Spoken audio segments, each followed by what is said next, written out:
Some have chosen to call it the retail revolution, but that may be going too far.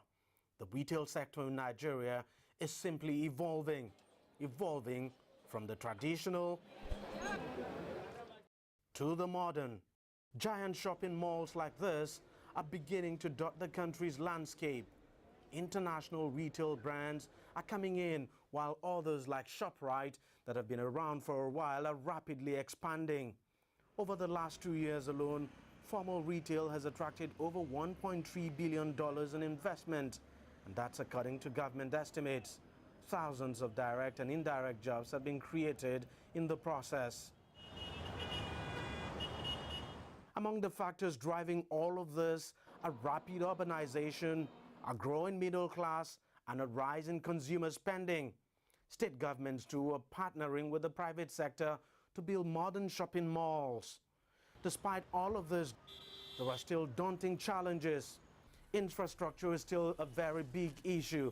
Electricity still remains a headache. The country's rail and road networks are still backward, and high lending rates is discouraging rapid investment in real estate.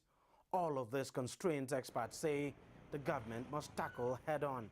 First and foremost, remove the constraints, right? You can't do everything in one day, but you've got to understand that economic agents, which are the ordinary consumers, know what is in their best interest. They're looking for convenience, they're looking for speed, they're looking for a good price. Definitely, if you don't do something about it, they'll shop elsewhere. Shopping elsewhere would mean money leaving the country, and the figure is huge. $100 billion. That's how much the government says Nigeria consumers spend in a year. Trade and Investment Minister Olusegun Aganga told this gathering of formal retailers in the nation's capital recently that the government gets the message and is doing everything to remove the constraints of doing business in the country. Today, we have more than 40,000, if not 50,000 megawatts of power in terms of commitment.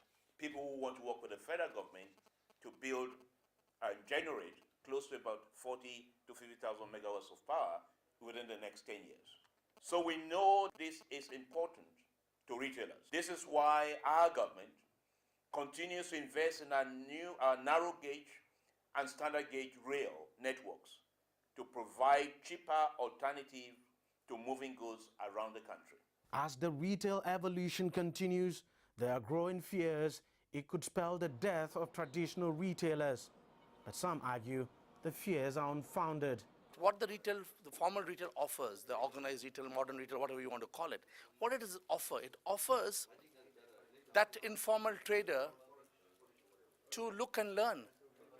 The opportunity of this informal trader to look and learn and to evolve and to move up his levels of standards and becoming one of the formal retailers.